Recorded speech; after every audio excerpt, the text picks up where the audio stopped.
Bonjour Damien. Bonjour. Nous sommes très heureux de t'accueillir à Cannes dans cette sélection 2022, de montrer ton film Magdala, qui est un film fort, puissant, qui est un film de sensation. Et je voulais savoir qu'est-ce qui t'a amené vers la figure de Marie-Madeleine? Qu'est-ce qui t'a amené à faire ce film? Il se trouve que j'ai travaillé avec Elsa Voliaston, donc l'actrice du film. Je crois que ça fait 15 ans qu'on se connaît et qu'on travaille ensemble.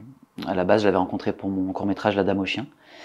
Et depuis en fait que j'ai commencé à faire ce travail avec elle, à la filmer, j'ai toujours eu envie de la filmer. Donc je cherche depuis 15 ans des rôles pour elle qui vont faire avancer notre travail en commun.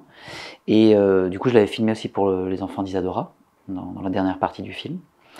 Et voilà, je cherchais un peu un personnage et un rôle à sa mesure, parce que moi, elle m'impressionne, je trouve qu'elle a un talent incroyable, une expressivité dingue, c'est une grande dame de la danse, et c'est ça que je filme aussi.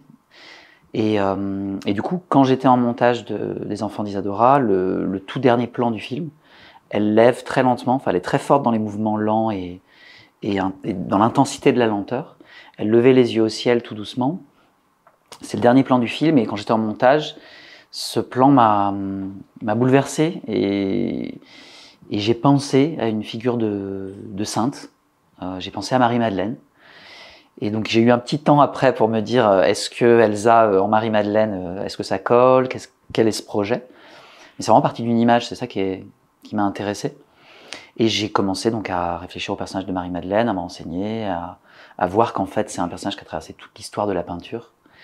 Et je suis tombé donc sur la légende dorée, donc, qui est de Jacques de Voragine, qui donc raconte qu'après la mort du Christ, elle se serait isolée dans une forêt pour rester dans la plus complète solitude et dans la contemplation, avec le souvenir de son amour perdu.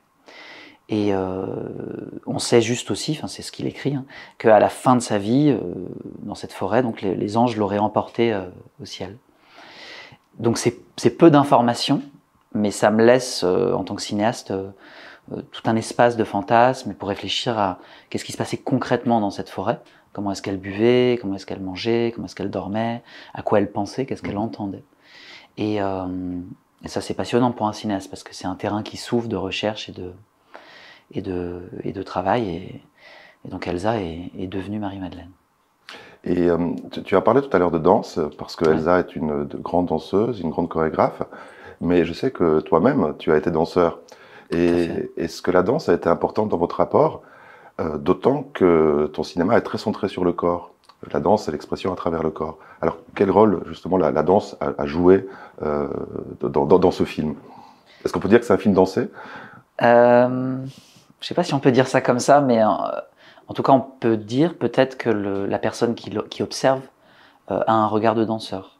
Ça, c'est quelque chose que j'assume, dont je suis convaincu. Et chacun de mes films, chacun de mes plans sont toujours...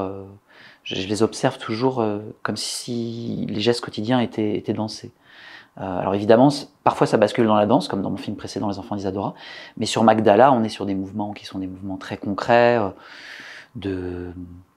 essentiels, je dirais, de survie aussi dans cette forêt, dans cette solitude. Mais j'ai observé chacun de ces gestes comme s'ils étaient dansés. Et je peux pas faire autrement en fait. C'est-à-dire, j'ai vraiment une passion pour les gestes. Et Elsa, ce qu'elle me donne, c'est des trésors d'intensité, c'est-à-dire des toutes petites choses, parce qu'aujourd'hui, elle a 77 ans, donc elle est âgée, elle a du mal à se déplacer, elle a du mal à faire certains mouvements simples sont compliqués pour elle à son âge. Parce que la danse, c'est un art qui abîme aussi beaucoup le corps.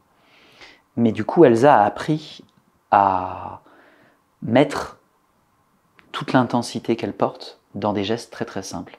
Moi, j'enregistre ça. Donc des mouvements qui peuvent être lents, mais qui sont pour moi d'une beauté folle, et surtout qui sont extrêmement cinématographiques. Oui. Parce qu'on revient vraiment à l'essence du cinéma. Il y a très peu de paroles dans le film, et on est vraiment sur des images, des sons et des gestes. Et je pense qu'on peut aller très loin avec ces choses-là. Avec cette grammaire Ouais, élémentaire du cinéma ouais. que tu fais revenir dans ton film. Et je me suis dit, en regardant le film, qu'il y a une forme de dimension sacrée, mais de sacré cinématographique justement dans cette attention très grande au corps, au monde, à la présence du corps dans le monde. Est-ce qu'on peut dire que ton cinéma, d'une certaine manière, continue le sacré, mais par d'autres moyens que la religion?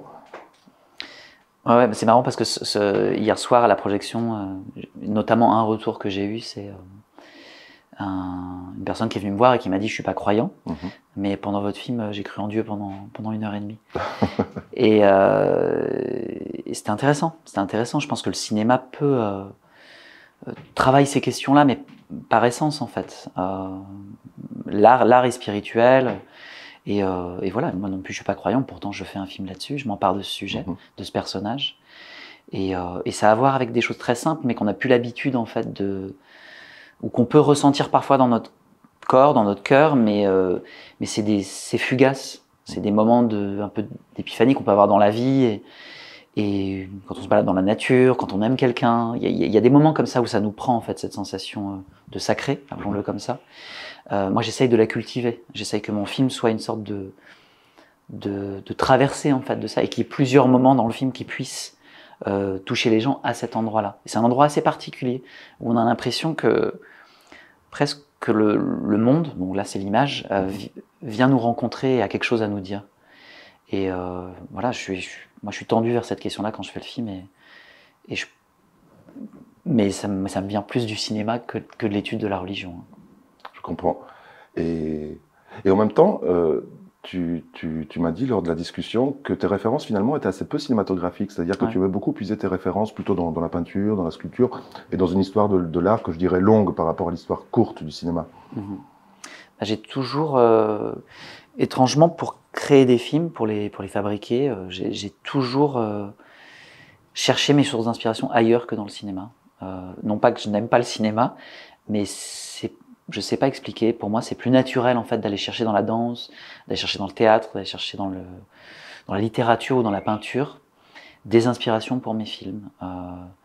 C'est quelque chose qui se fait très naturellement, et là, ce film-là, évidemment, qui s'inscrit dans l'histoire du cinéma, mais il s'inscrit aussi dans l'histoire de l'art et de comment tout un tas d'artistes depuis des siècles ont dépeint Marie-Madeleine, et elle a eu 1000 visages en fait. 1000 corps, 1000 âges, et modestement je m'inscris dans cette lignée-là et de ce travail-là, et moi je propose une nouvelle version de Marie-Madeleine qui j'espère saisira les gens, quoi.